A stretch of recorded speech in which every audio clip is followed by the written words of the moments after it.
Acho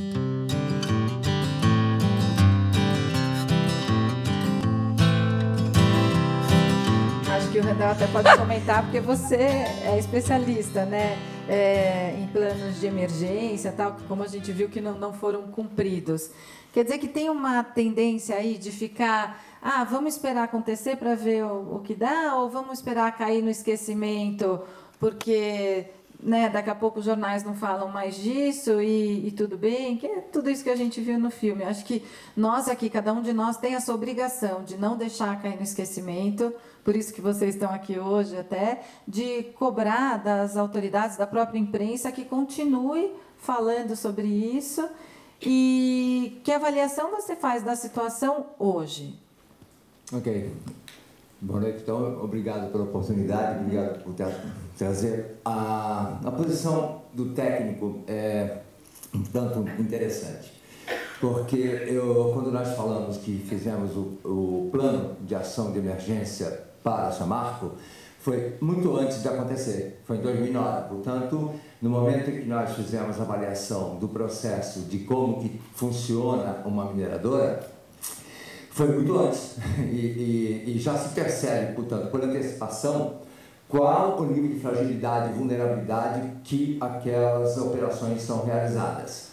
Quando nós encontramos a ruptura da barragem, é aquilo que foi constatado durante o plano e, consequentemente, que foi dito que teria que se fazer aquele plano, mas o plano não foi implementado. O plano foi planejado, porém não feito. Então, a angústia do planejador é aquele que enxerga o futuro.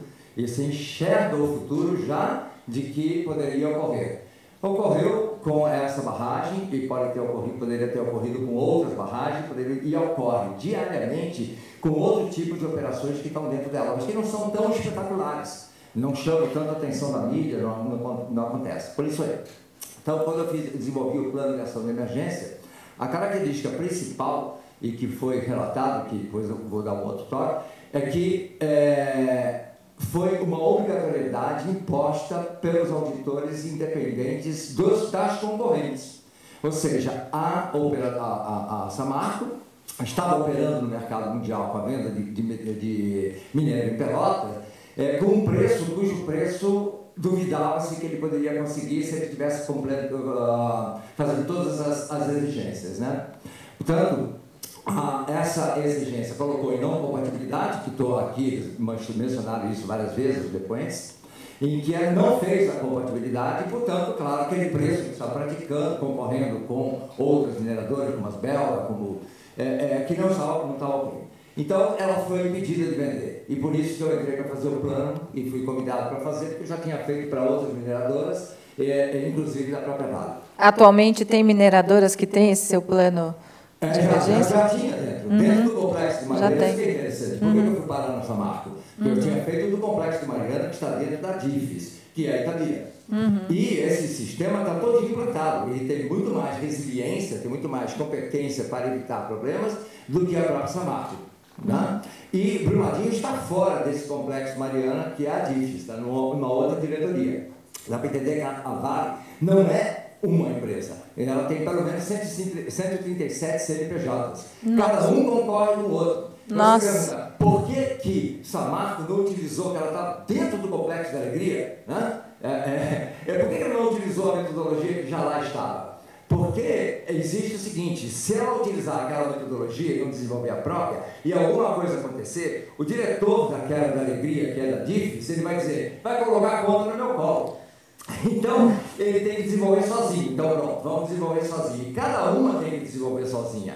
E aí eles concorrem, esses diretores, para ver quem é que chega na corporativa, porque a Vale não é uma empresa, é um conjunto de empresas que tem uma corporação que cuida. Mas outro aspecto que eu vou deixar, para não tomar mais de tempo, é o seguinte: nós não vimos aqui nada mencionando sobre o problema internacional que gerou a necessidade do plano em função dos preços que são praticados na concorrência para poder vender no mercado internacional. E essa concorrência, e isso que impediu ela de trabalhar, que impediu o plano foi colocado como louvor. Então, eu fui ovacionado, que legal, o plano é maravilhoso, mas o plano não foi implementado, porque bastou o plano para poder cumprir a não conformidade e entrar em conformidade. E isso está rolando no Tribunal Internacional, na Corte de Nova York.